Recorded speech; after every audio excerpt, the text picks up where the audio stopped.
Hey guys, I'm just jumping on here real quick.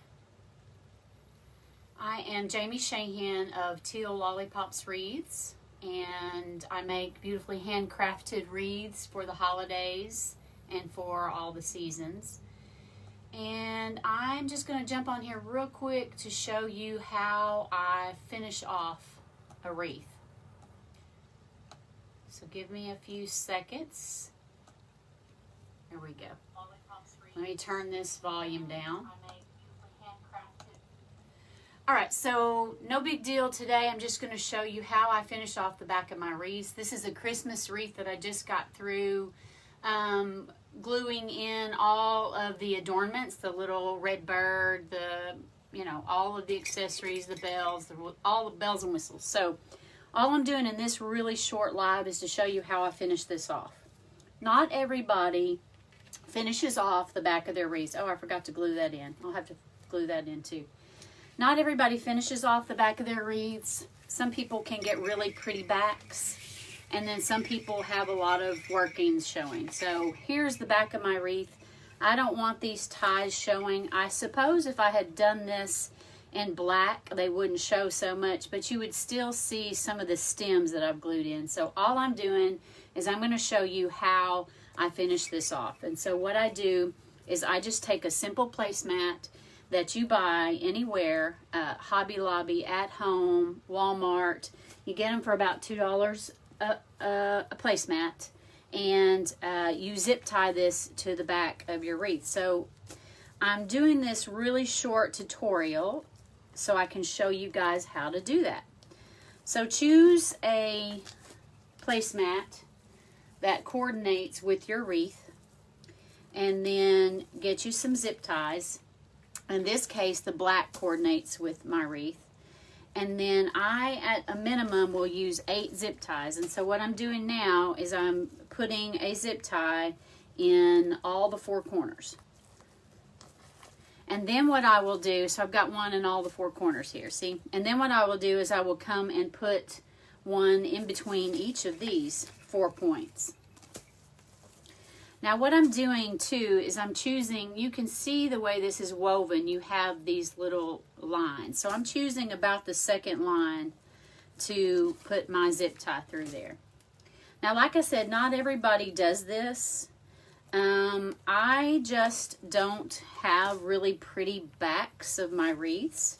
You can see all of the inner workings, so I like to cover it up. So that's what I'm doing now. I use a minimum of 8 zip ties every time I do this. And then sometimes I might even have to come in and put another one in between each of those. So you end up with 8, 9, 10, 11, 12, 13, 14, 15. So you'll end up with 16. But 8 is a good place to start. So you have these areas where you absolutely cannot get a zip tie through. So try to position this before you start zip tying it where you can get your zip ties through a space. So I've got one right here that is not going to go through this space. So I'm going to have to, or right here actually. So I'm going to have to just twist this a little bit to avoid that space. And let's make sure the rest of them look like they'll be okay. And they do. Those look pretty good there. So I'll just start zip tying all these in place. So you'll want to go under your outer ring and just start zip tying them. So like I said, this is just a really short tutorial today. I'm going to upload this to my YouTube channel, and because I'm starting to get some how-to videos up there and get that going. And this is something that I could just jump on here real quick and do, so I did. And like I said, a lot of people don't do this, and that's okay. They've got really pretty, oh, that one's not any good. They've got, the back of their wreaths are really pretty. Mine, not so much. I like to cover them up.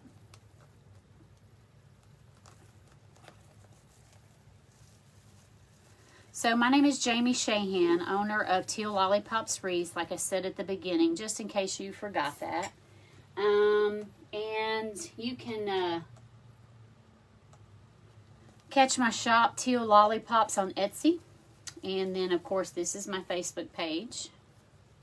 And then I'm starting a YouTube channel, Teal Lollipops. No wreaths on the YouTube channel, just Teal Lollipops.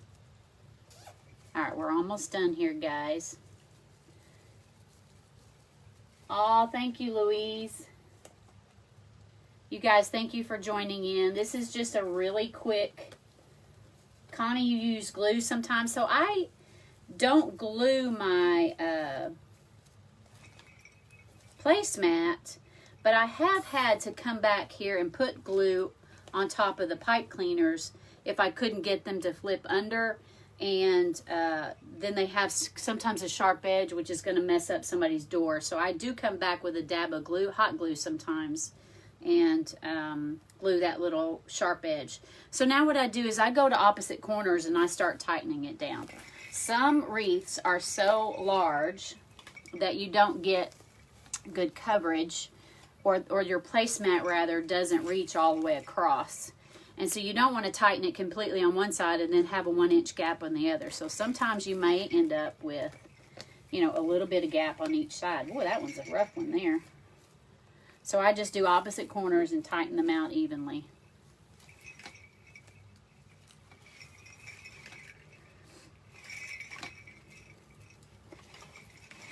This one's a hard one to do. Okay, so you have these edges here, which shows these straight lines. And if you've got inner workings showing there, then that's when I come back and put another zip tie to pull it closed on these straight areas. But this isn't showing anything, so this is fine with me. So now I'm going to cut these off. And I'm going to come back and twist these underneath the back side of my wreath. You guys, I'm also going to be starting a blog. I'm going to try to get my Etsy shop just filled to the brim with stuff. And I'm really working on that today and for the next couple of months. But after that, when things start to die down, I'm going to start a blog. It's called The Rookie Wreath Maker. And I'm going to try to just go over every bit of the basics that people need when they are very first starting to make wreaths. What kind of wreath frames are there? What kind of mesh is there? How to make it, how to sell it, how to start your little Etsy shop. Now, I'm not the premier authority on this, but I'm hoping some people can get some information. So what I'm doing now is I'm taking these sharp edges and I am just twisting them under this outer bar so that the part where I cut it off that sometimes has a sharp edge is not sticking out where it can scratch a door. And that's it. So that's how I finish off the back of the wreath. I like it. Alright, so now my bow's a little squished, but that's okay. So another thing that this will do for you is it will darken the center point here so that it looks like I have some more of this black and white mesh that's filled that in, but I really don't. It's just the black placemat. Connie, you also use zip tie, yeah. So it is a more finished look, Kim. I like it. Now, you can't do this on grapevine wreaths, of course. So your grapevine wreath, the back of it and how it looks will depend how you hot glue your stems into your wreath. And if you go into it instead of through it, you'll get a finished back. So that's a whole different thing. This is basically for deco mesh wreaths and getting a finished look on the back. That's it, you guys. Short and sweet today. Thank you so much for joining me. If you guys have any questions, and like I said, I forgot to put this little Christmas tree here. I do have a Christmas tree I want to put somewhere right here. If you guys have any questions about anything, feel free to DM me. My Etsy page is Teal Lollipops Wreaths, and you are on my Facebook page, Teal Lollipops. I'm starting YouTube, which is also Teal Lollipops, and a blog somewhere at the end of the year, first of the year, called The Rookie Wreath Maker. Okay, thank you guys. We'll see you soon. Bye.